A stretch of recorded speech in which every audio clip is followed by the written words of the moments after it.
We have the complex equation z3 equals 1 over z2 minus 1 over z1, where z1 is 1 minus 3j, z3 is 1 plus 2j, and z2 is another complex number.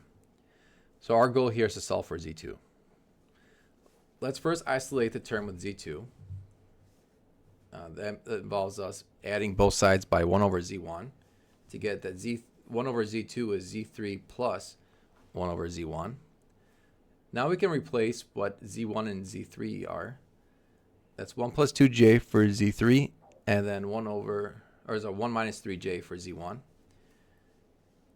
Now we want to rationalize the denominator here, so we're going to multiply by the conjugate. The conjugate being 1 plus 3j. And we're going to multiply the top and the bottom by that.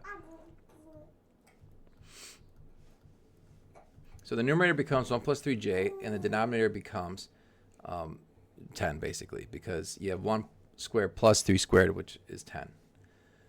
And so we're going to add, we're going to rewrite it, so you can think of it as like 1 over 10 plus 3 over 10j, which is 0.1 plus 0.3j. And then we're going to combine that, we're going to combine the terms. So 1 over z2 is then 1 plus 2j, which is a z3, and then the 1 over z1, which is what we just solved for, the 0.1 plus 0.3j.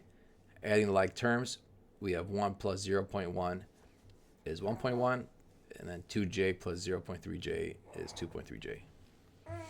So now we need to solve for z2, which means we need to flip both sides. So we need to take the reciprocal of the left, which turns into z2, and the right is 1 over 1.1 plus 2.3j.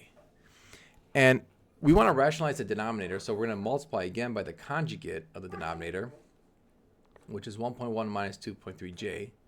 So the top was 1 initially, so if we multiply that by 1.1 minus 2.3j, it just stays the same. And the denominator, we're just going to square 1.1 and 2.3 and then add those to get 6.5.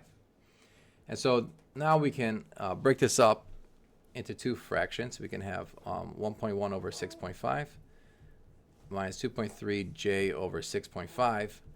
You can multiply the top and the bottom by 10 to basically move the decimal 1 over for each and get 11 over 65 minus 23j over 65.